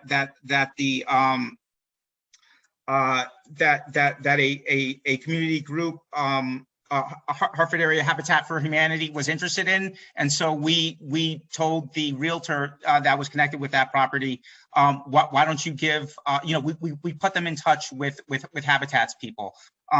So if there was a specific occasion where we happen to know that an investor that we've worked with before was interested in a specific property, and if we were in the process of talking with that owner, and that owner had also told us that they were looking for a buyer, we would pass along that contact information. But generally, we stay away from steering private market deals into the hands of specific buyers. And it's a different process with city-owned inventory. I'll let Erin comment on that. Her division manages the city's own inventory, but there certainly are options with the RFP process and with other community stakeholders like the Hartford Land Bank and other groups. I appreciate that sharing that information. I know Habitat for Humanity is a great organization because they actually work to help Hartford residents purchase and develop or renovate their homes. So thank you for that information. Any other questions for John, Mike, or Alba?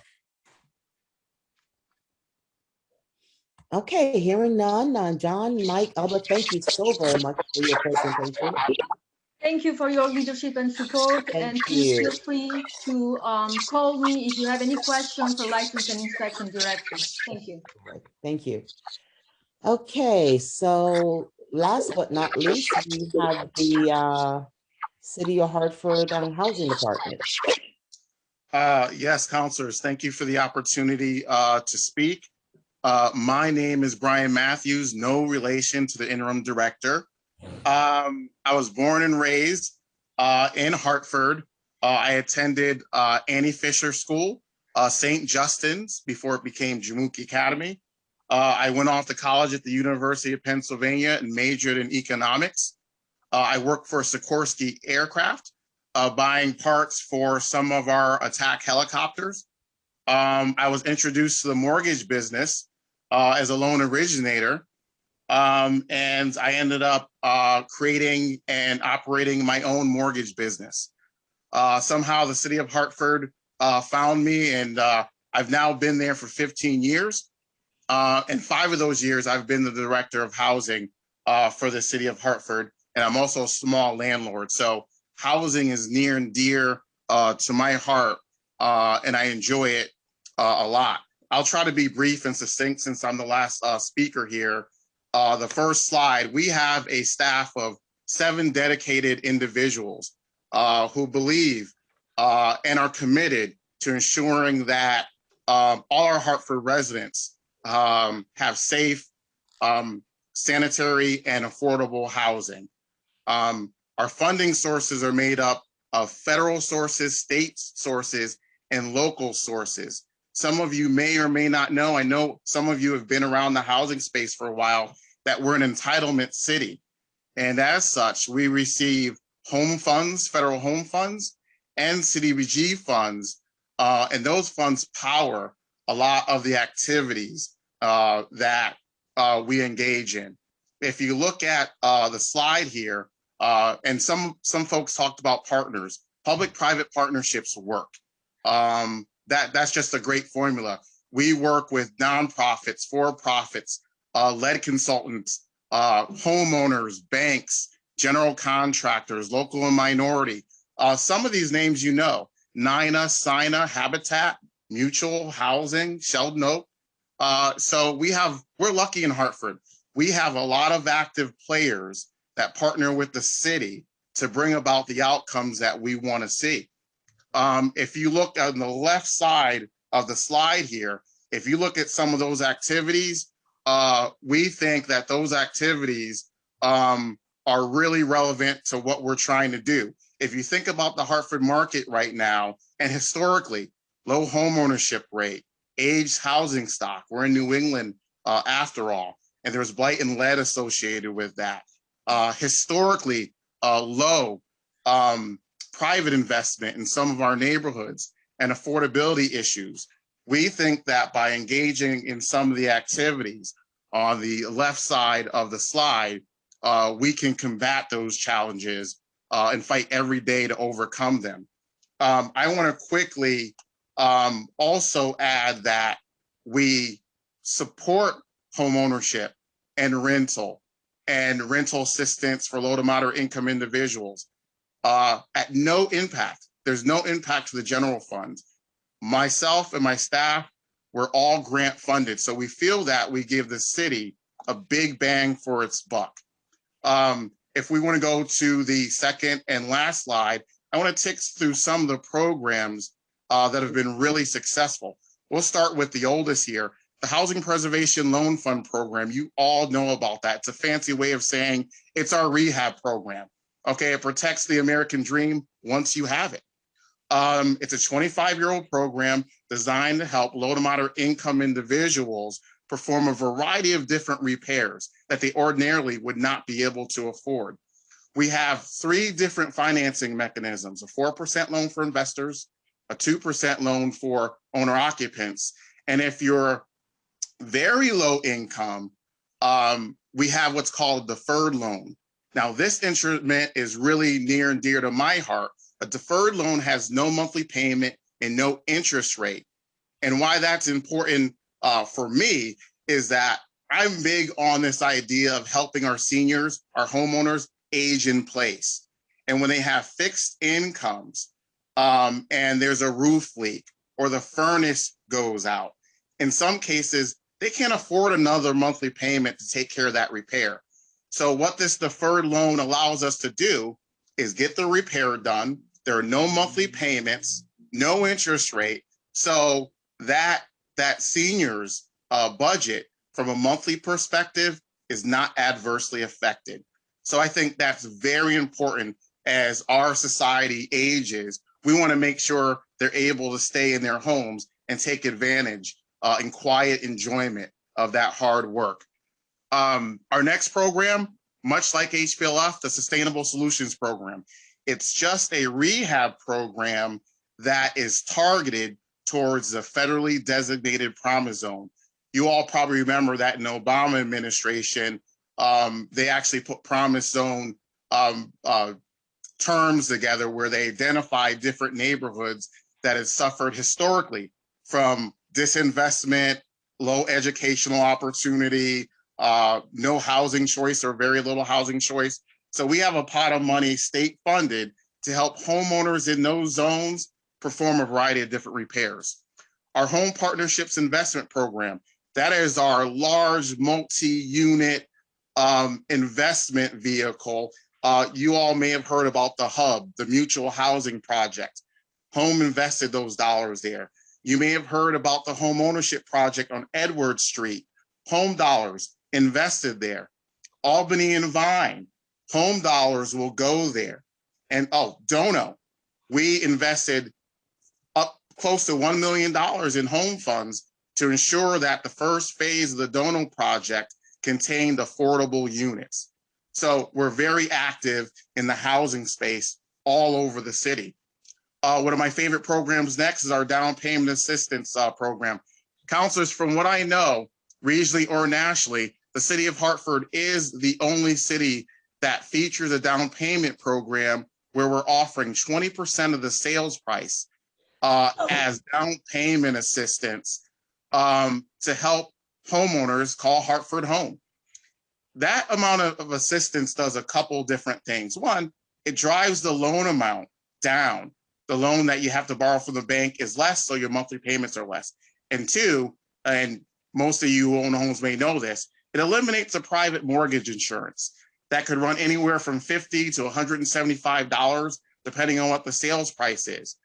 We all remember the 2008 foreclosure crisis. It was easy to get into a home, but it was hard to stay into a home based on the crazy products that were out there.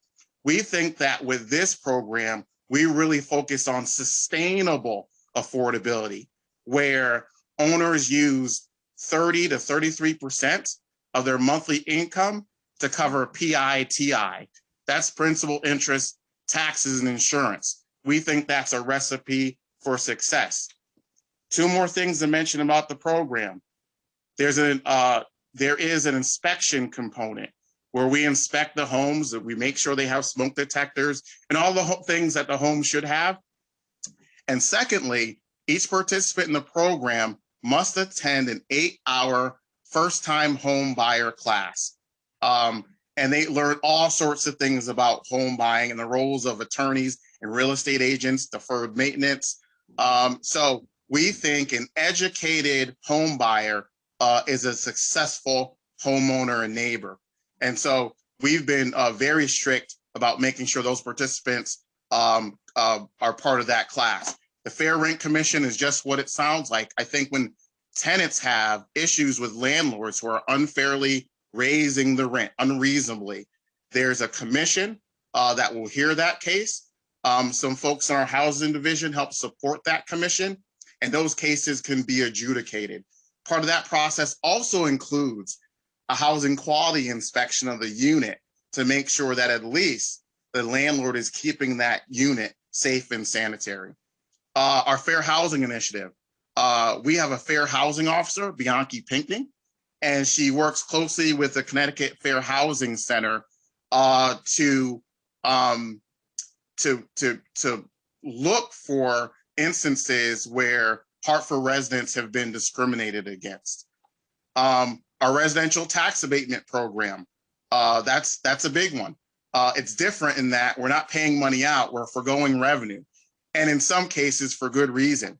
When we have owners of multi-unit projects who are catering to our low to moderate income residents and who may need unit repairs, and they just don't have the cash flow to get those repairs done, we offer a tax abatement.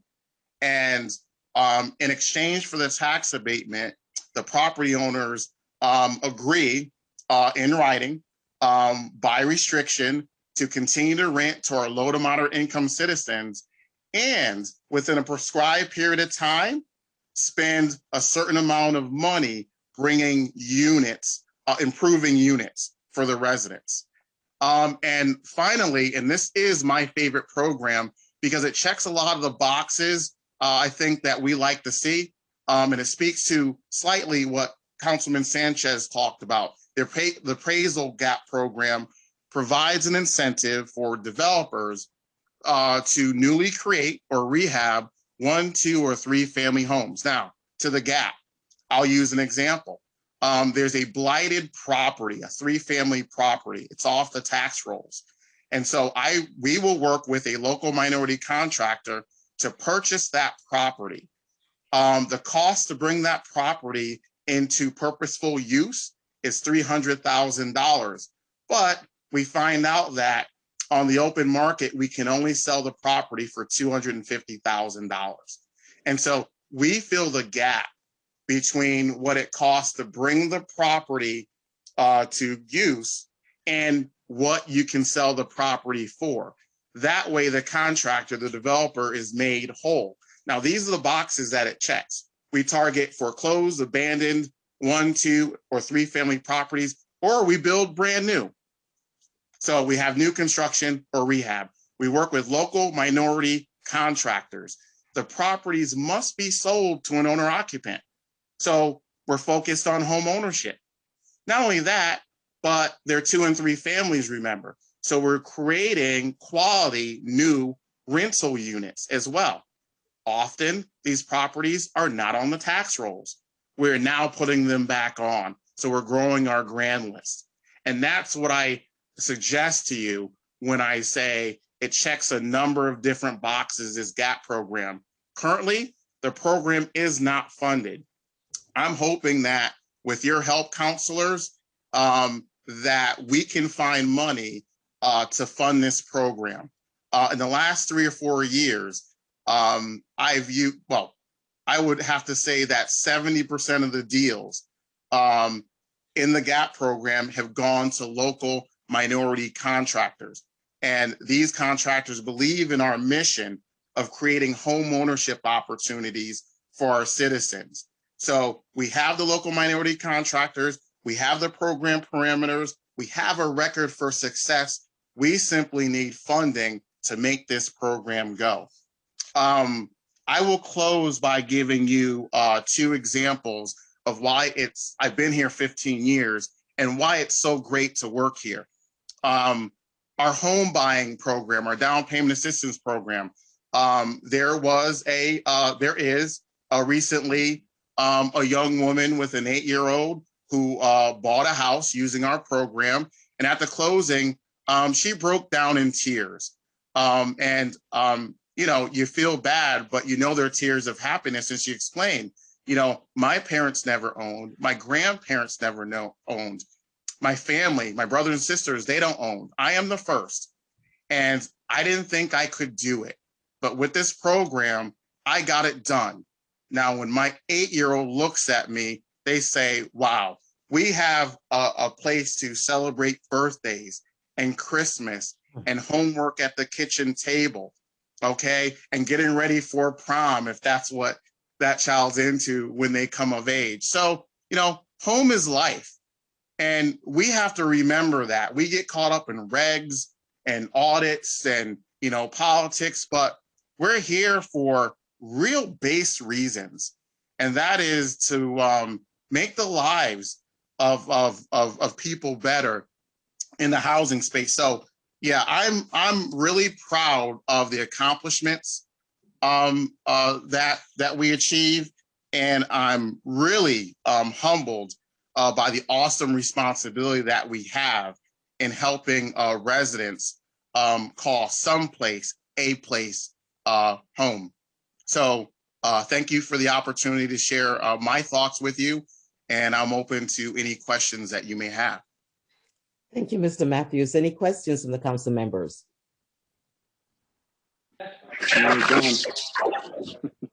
I'm sorry?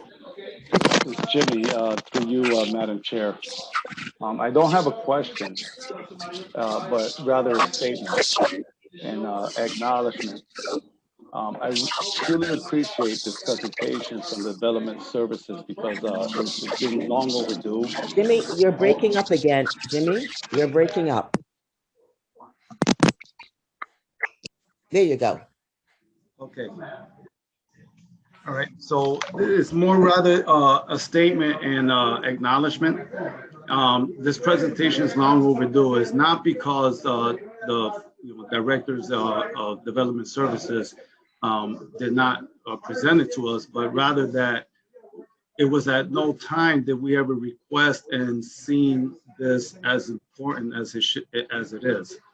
I want to acknowledge everyone in development services, because I feel like this department is somewhat of the unsung hero of the city, because it's this department that helps the city move forward with development and opportunities. This department is rather, it's a large department, even though it doesn't have the same amount of employees as, let's say, HPD and the fire department, but with the amount of employees that they have, I can't imagine how difficult it is to accomplish so much with so little. I believe that this department definitely needs the council support to build it even further, so that we can accomplish so much more. And and I believe that one of the things that we spoke about in the last budget and previous to that is that we need more inspectors, and with inspectors that would justify the revenue, and the revenue would justify the inspectors. I know that our chair, Councilwoman Surgeon, and I had many conversations, and we are definitely there to support development services and all the other department that falls under it. So thank you so much, and understand that we truly appreciate you. And thank you, because this presentation, and I hope that we have many more, we need to create that relationship between council and development services, so that we continue having a better understanding of everything that you do, because so many times I receive information or texts or emails about complaints this, about inspection that, and I'm not sure which department to go to, because again, there's so many different pieces of it, right? And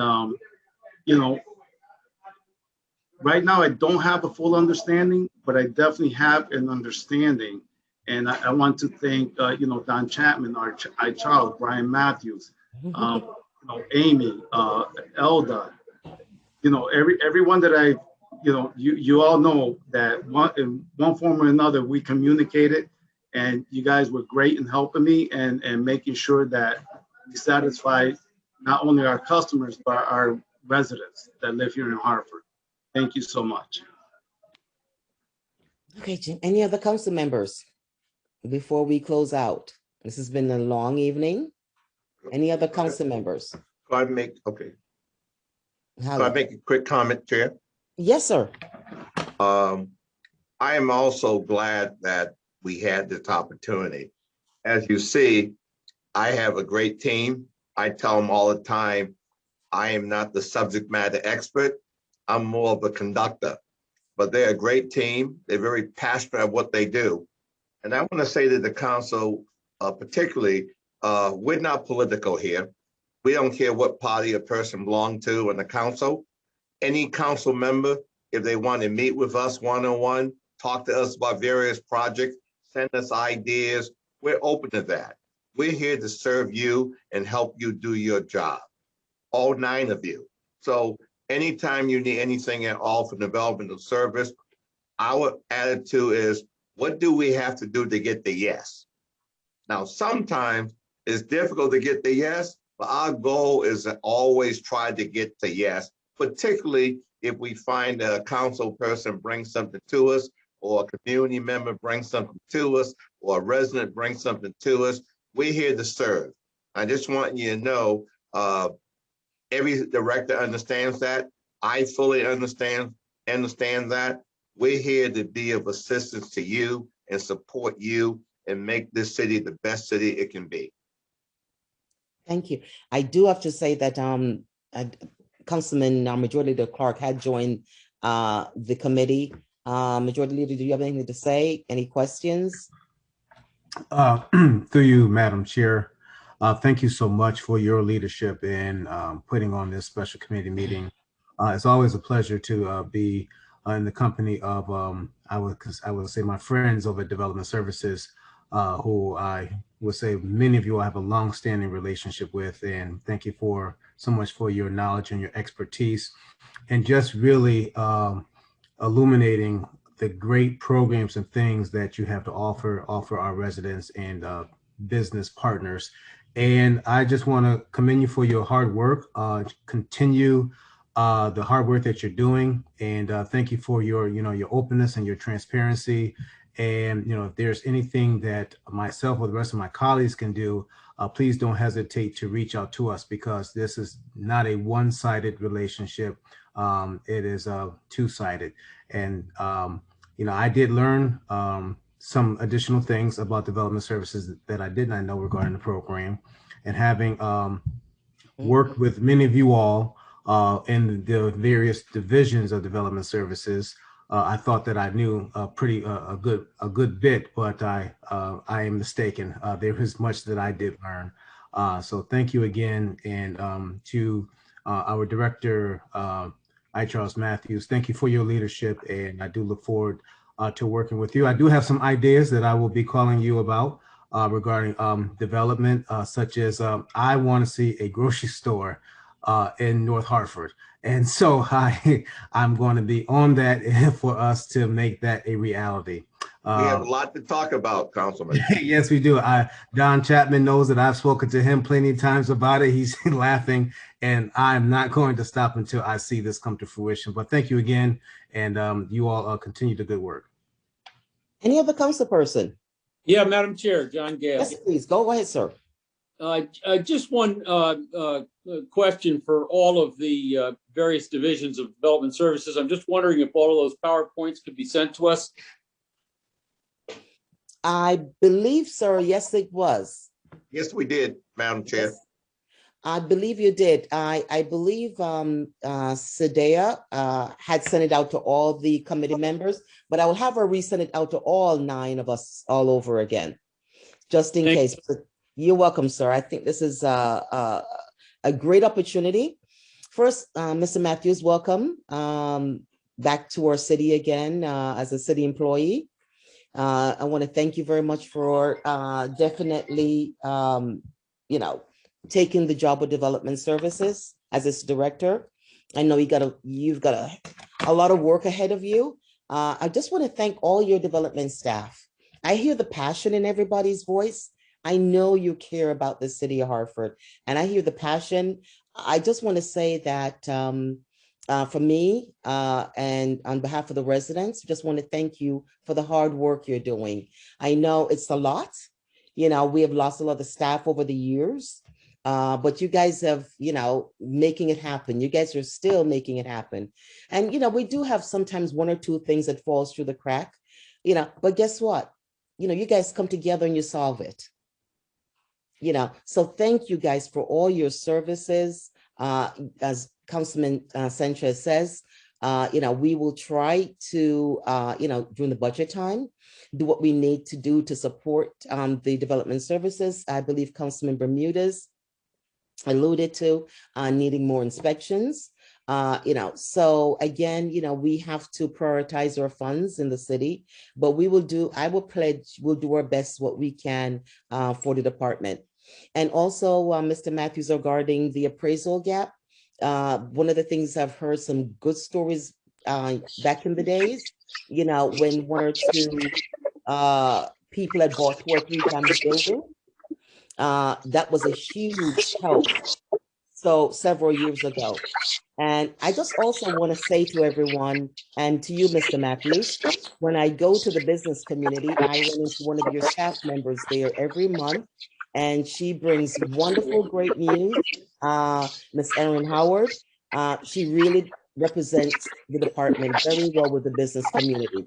I also have to give Mr. Chapman some kudos, because there's a lot of community, small businesses who basically know Mr. Chapman, doesn't know he comes from development services. They just know him as working for the city of Hartford. So, so that's the sort of employees that the city is, we're just proud of. I'm just proud of. And I'm looking forward to getting to know Mr. Perez and Blight a little bit more, and John and Elva, which I've never really talked to. So I'm looking forward to working with everyone. And I just want to thank Ms. Chambers a lot for a lot of 6 o'clock in the evening meetings, that after working a long day, when you go to the NRZ meetings, she's there until 7, 8 o'clock. So staff, Mr. Matthews, thank you guys so very much. This is a beautiful presentation. And this is going to be on the website for local SSP television station, where anyone in our community can flip through and listen and see the presentation and what you guys do. So thank you so very much. It's late, it's 7:30. Thank you for the 2 hours you spent with us. And I wish everyone a good night. Thank you, you too. Thank you. Good night, all. Good night, all.